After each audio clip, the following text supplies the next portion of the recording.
You're back with the pop artist Perry Milo, American pop artist, here doing Art of the Carolinas. And we're continuing, I believe, part 3 of the Appropriations in Pop Art. We are focusing in on a very famous children's story by Maurice Sendak, Where the Wild Things Are, which I just saw in the movie theaters. I highly recommend it. I'm showing you this illustration of Max when he actually becomes friendly with the leaders of the creatures of the jungle here with Carol. And Max interacts with these creatures, and he notices that they're very angry and they're very hostile, and gets involved in these different relationships with the characters before he returns home. And I thought that was an interesting contrast, or interesting actually similarity, to the famous iconic painting that Picasso created, Guernica, in 1937, which depicts the Spanish Civil War and when the Germans bombed the city of Guernica. Now, Picasso, I found, did many drawings of animals, bulls, horses in that painting of Guernica, which I don't have a photo of, but hopefully we can show you that later. I was inspired by the characters, the monsters in the painting Where the Wild Things Are, and I thought that was similar to Picasso because of the anger associated with both of them. Now, I'm continuing to start to refine and show some of these shapes in the painting.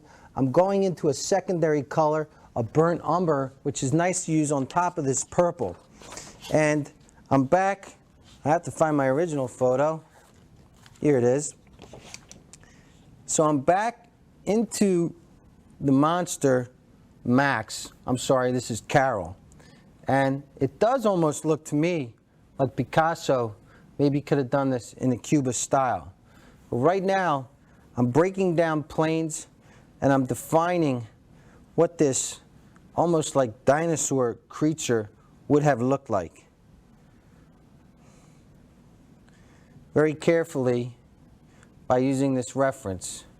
I'm still using a wash. I'm still dragging my brush. I'm figuring out where these horns might be. And the secondary color is now coming on top of the base, so it's starting to show you where things might actually sit in space and give us some form. It looks like the creature is almost asleep in this photo. So there is his eyelashes and his brows. I really enjoyed the movie. I highly recommend it. Here's his body. We're continuing that shape, and you know, a torso, look how I just create that big oval. That gives me, again, reinforces his girth and the torso. You can see this is where his hind quarters would be. Now, again, on the leg, another oval.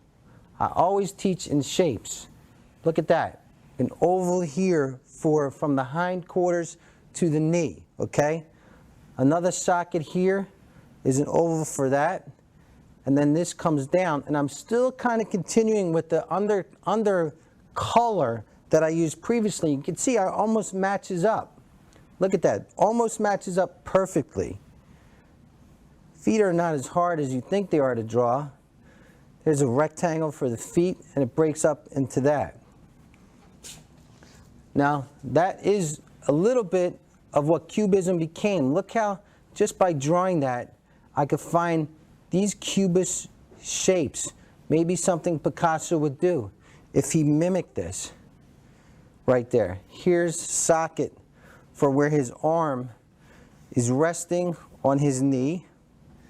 Another oval becomes the hand, and the spikes, which you saw in a lot of Picasso's creatures, people. It's a round brush. I get all the brush strokes that I could possibly want out of a round. I love using rounds. I think they're a great brush to start with when you teach. The arm again, maybe I could Picasso this out like that. Look how I'm breaking these shapes down.